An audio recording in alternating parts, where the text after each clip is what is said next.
Hi, welcome to RooSports. I'm Joey Ross. I'm here with my dad Toby and former OU tight end who's back with us this year again, Trent Ratterree. Nice to have you here. Yeah, thanks for having me on. I really appreciate it for the second time, I guess. Yeah, second time. I didn't tank last time, apparently, so I appreciate it. Oh, man, glad to have you back. Yeah. Hey, we got some rapid fire questions for you real quick, Trent. All right. So we're going to ask you favorite superhero. Favorite superhero? Probably Incredible Hulk. I think. Okay. Yeah. I've always liked that he can keep it cool until he can't, I guess. And then, but yeah, so Incredible Hulk. Okay, Incredible Hulk. All right, favorite pizza topping. Ooh, veggies for sure. Veggies? Yeah, the more veggies, you got me. Mushrooms, everything. All yeah, right. Yeah. Okay, and then favorite board game.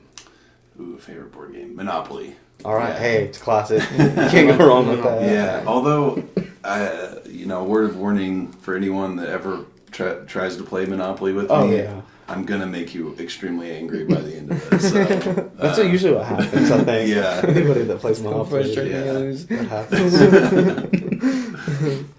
All right. So, our $20 gift card to Chick-fil-A drawing this week, Joey. It was, no one won it. No, everybody picked Navy over UCF. Oh, they challenged me, but UCF beat Navy by 10. All right, so we didn't have a winner. And then how we do on our picks last week? I went 6-2, and my dad Toby he went 7-1. Yeah, wow. not bad. It was the Iowa State. They got me. Yeah. Yeah, I picked Tech on that one. So It's a tough week to pick. Yeah. Yeah. and Florida State didn't win. and Florida State. Yeah, for you picked Florida I thought State. they would. They had a chance. They- All right, so let's talk about week 8. What stood out to you most about week 8 this week? Notre Dame. Yeah, Notre Dame. They played lights out against USC. USC is usually the one beating them. Mm-hmm. And now it's like Notre Dame they just cruised. Like nothing was wrong with them. Okay. OSU survived against Texas. OU survived. Penn State played good against Michigan.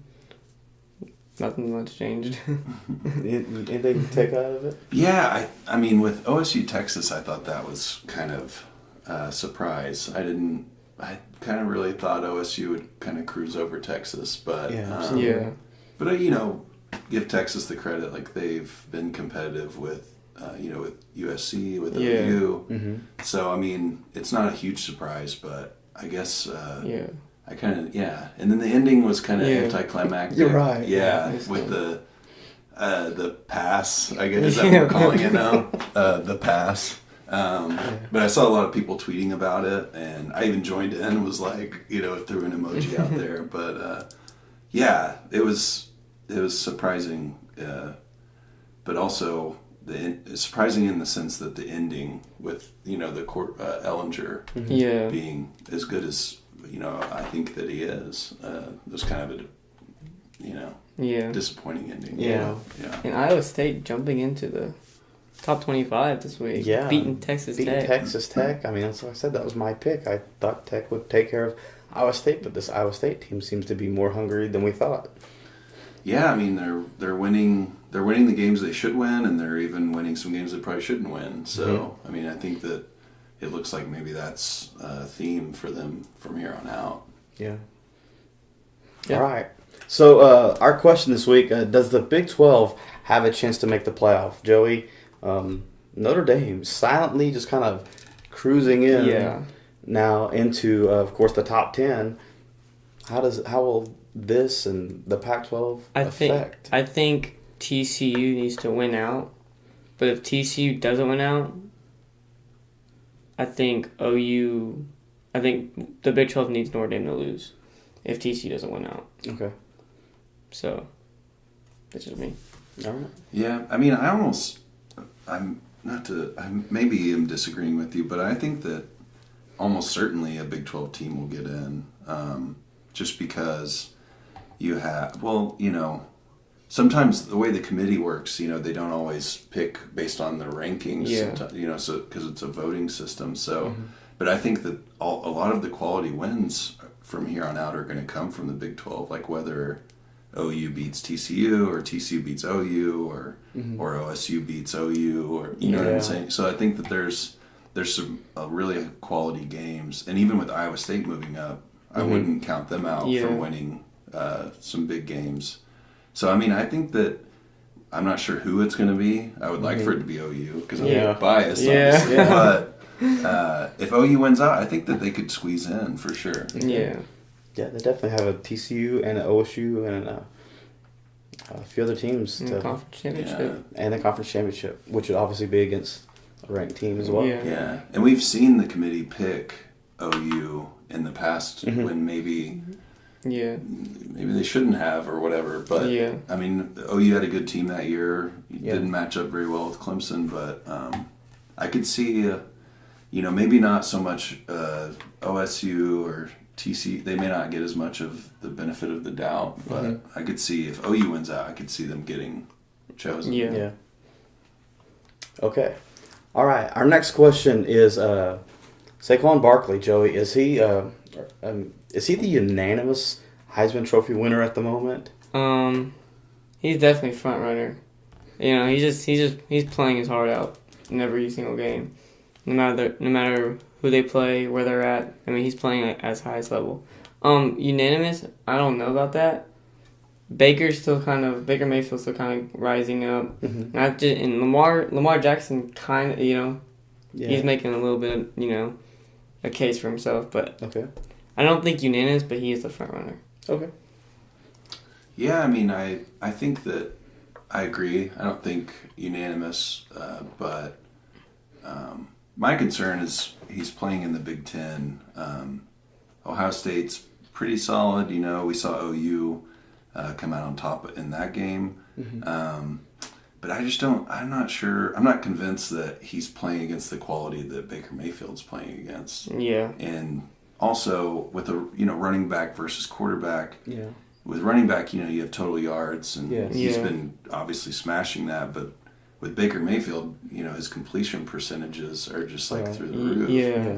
And then he's also getting lots of yards. Yeah. And also I think there's kind of that intangible aspect where he's making plays that push the game, in OU's favor. Yeah. And also he's doing all this with, from in the media and in the press, with a, subpar receiving core, which I disagree. But, you throw Mark Andrews in there too. He has great athletes around him. But, if they're going to call his receiving core subpar, then they need to give him a lot more credit for the numbers that he's putting out. So, I mean, it's kind of goes both ways, I guess. Yeah, he's definitely put up good numbers. 2 interceptions. One this past weekend, kind of a little fluke. Another one, just a bad read and stuff. But other than that, he's been pretty accurate this entire season. He was doing, everything. Passing for 410 yards and using his legs, running in for 2 touchdowns. Yeah. With like a somewhat dinged up shoulder. Yeah. And his confidence, leadership, unteachable. Yeah, right. Definitely. What is 25 for 31? Is that? That's pretty good. Yeah, 6 incompletions, like 400 yards. Yeah. I mean, a few tipped ones in there or something. Yeah. I think the thing is too with Barkley. I mean, he's such an impressive athlete to watch. Yeah. That it puts you into thinking like he's. If the Heisman was the greatest athlete award, then he probably is the unanimous winner. Yeah. But it's not technically the greatest athlete award. Yeah. Right? So. Yeah. All right, we're gonna go to our picks this week, and if you'd like to challenge Joey in one of these picks, you can be entered into a drawing for a $20 gift card to Chick-fil-A for next week. All you have to do is just comment below or go to our Facebook page at RooSports and comment on the video link below there. And just comment on one game that you think Joey's wrong on, and just let him know which one it is, and you'll be entered into a drawing for Chick-fil-A. Just make one pick. It's that easy. You ready to do some picks? Yep. Oh, yeah. All right, here we go. We're going to start off in the Big 12, Joey. Oklahoma State is going to West Virginia. A couple of high-powered offenses. What do you think? West Virginia struggled against a non-win Baylor team. OSU struggled with a Texas team. I'm gonna go with the upset here. I'm going West Virginia in Morgantown. I think their offense gets it together. Gets their crowd into it. I think Mason Rudolph struggles again, and I don't think OSU comes out on top in this one. Okay, interesting. Wow. I'm actually going to say I think OSU is going to come out on top with this one. I think they had a rough time with Texas, and I think it's been a few games in the where they've kind of not stalled. I hate to use that word, but their troubles with Texas have been developing over the last couple of games, and I think that I see their coaching staff and the players at the talent level that they have. I see them kind of working those kinks out and coming out really strong versus West Virginia. So right. I'm gonna say OSU's gonna win, and I'm also gonna say I think it's gonna be a pretty dominant win. Okay. Yeah. Interesting. Another stat interesting about this is Greer, the quarterback for West Virginia, 26 touchdowns, and that Seals receiver that they have, 15 touchdowns already, and so definitely a high-powered offense for both teams. We'll see what happens. All right, we're going to go to the SEC and look at number 3, Georgia, traveling to Gainesville. Rivalry game right here. Yeah. I think this is a hard-fought game. Low-scoring defense for both sides. Plays aggressive, physical. I'm gonna go with Georgia here because I just think their offense is just a little bit better than Florida's offense. So I think Georgia comes on top. I think it's gonna be, a dogfight in this game. Okay. All right. Yeah, I think Georgia's definitely gonna pull this one out for sure. Between the hedges, right? Isn't that the name of the Georgia Florida? Yeah. But I think Georgia pulls it out, and furthermore, I honestly think that Georgia, in my opinion, is probably the best team in the SEC. Alabama, they have the intimidation factor of years of being at the top, but I think as far as the talent level they have currently, and even going on from here, the recruits that they're getting, I think that they're setting themselves up to be the next SEC frontrunner. I think. But wow. All right. All right, we're going to look at number 25, Iowa State, hosting the Horned Frogs, TCU. What do you think? This is going to be a good game. I think it's going to be a great game. This could be a good game. I'm going to go with TCU on this one. I just think they've been playing really well lately, and they've not have any problems. Iowa State is a good team. They will give them a challenge in Ames. And I think TCU I think their offense, their team, led by Gary Patterson, King Hill, I think they can win this game. I'm going TCU. I think they survive. Okay. All right, what do you think, Trent? Yeah, so I like your mid-level approach there. Or your moderate approach, I guess is what I should say. But I think Iowa State's going to win. They are playing with a fire and an urgency that you don't really see often. With OU, they've been in some dogfights, and you see it, just to where they can come out with the win. But I think Iowa State plays with a sustained passion and urgency. And also, you have to throw into the mix, TCU's playing not to lose. Right. 7-0, sitting at number 4. Iowa State's playing for. Yeah. So, and they've never, in my knowledge, been in the top 25. But so that may be a first, but don't quote me on that. Maybe people can fact check me on that. I can fact check you. Okay, 2005 was the last time that Iowa State. Okay. I looked up before before we did this. I was curious myself. When's the last time Iowa State? 2005. So it's been a while for them. Is that like the Seneca Wallace era? It may be. Yeah. Because he was a Heisman contender too. He was a great quarterback. Yeah, went to the NFL, but that's out of my time. Yeah, but I think Iowa State pulls it out. Yeah. Okay. All right, we're going to go and look at Notre Dame, number 9, hosting North Carolina State. Notre Dame looked really good against USC. I'm just going to say Notre Dame wins. Okay. I have nothing else to say. Notre Dame wins. Yeah, I don't have anything else to really add to that either. I think, Notre Dame, they did look really impressive against USC for sure. But, I don't see an upset here. Even if, I don't even I'm not even sure I would consider NC State beating Notre Dame an upset. So, but I'm thinking Notre Dame probably pulls it out. Okay. All right, number 7, Clemson is hosting the Georgia Tech Yellow Jackets. Clemson, they're mad. They're mad after what happened that Friday night against Syracuse. Georgia Tech will give them, I think, a little frustration, and I think that will make Clemson's defense angry. And I think Clemson will they'll pursue, and I don't think Georgia Tech wins this. I think Clemson really dominates them. All right. Yeah, I completely and totally agree with you there. Yeah, nothing more to really add to that one.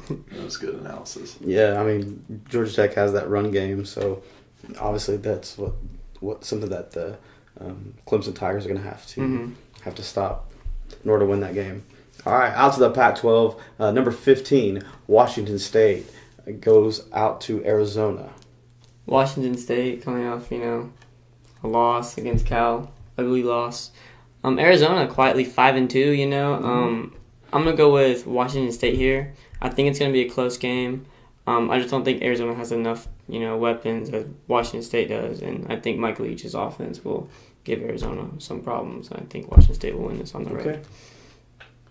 Yeah, I think so too. I think they have a pretty excellent coaching staff up at Washington State under Leach, and I just don't see them making the same mistake twice. So I think that they probably pull this one out. Definitely, they didn't get a touchdown that last game, so they're going to want to get one this time. Yep. All right, a big offensive matchup in the Big 12 as Texas Tech comes to Norman to take on the number 10 Oklahoma Sooners. Last year, high-scoring game in Lubbock. I think it continues. I think it's going to be a high-scoring game. I think OU wins it, though, because I just think they survive. I don't think Texas Tech's going to win. Okay. I think offensive game. I think the defenses struggle. Okay. Lots of points. Yeah. Yeah, I mean, I can't as definitively say what I think the score would be, but I think that OU, I think the nature of the team is that they play just a little bit better than the people they play against, Yeah. And as long as they minimize the mistakes, that level of competition works out pretty well for them. I think, against Iowa State, obviously there were mistakes that that formula didn't work out. Yeah. But as long as they minimize mistakes, or the other team makes equal amounts of mistakes, I think that their competitive edge, makes them a better team than their opponent in most cases. Okay. Yeah. All right, and our final matchup of the night is number 2 Penn State going to the Horseshoe and taking on number 6 Ohio State, the Buckeyes. Ever since Ohio State lost to OU, they've been on, averaging over 50 points a game. Penn State, everybody's been saying they haven't played anybody. They played Michigan. They didn't have any problems with them. I think this is the week Penn State goes down. Ooh. I think Ohio State wins. I think I think they're ready. The crowd's into it. Penn State is just out of it. I'm like 2008, OU Texas Tech. For them. Like that. All right. I think Ohio State does it to them. All right. Does them dirty. Yeah, I was actually hoping you were going to pick Penn State because I wanted to pick against you. But I think Ohio State wins, because they, like you said, they've, since losing to OU, they've definitely been on climbing up. Yeah. They have an excellent offensive coordinator, coach that I played for, Kevin Wilson. So I think this is, it's one of two things. I think Ohio State either continues their climb and overcomes Penn State, or it's an incredibly difficult test for Barkley and he overcomes. Yeah. And I can't say I don't have a lot of faith in Barkley, but I think I have a lot more faith in the whole team of Ohio State than I do in one person for Penn State. So I think that they pull this one out for sure. All right. Well, those are our picks for this week. You can comment below. Go to our Facebook page at RooSports. We want to thank Trent Ratterree for being here with us. Thank you guys for watching Week 9 of RooSports. I'm Joey Ross. I'm Toby Ross. And I'm Trent Ratterree. And this has been RooSports.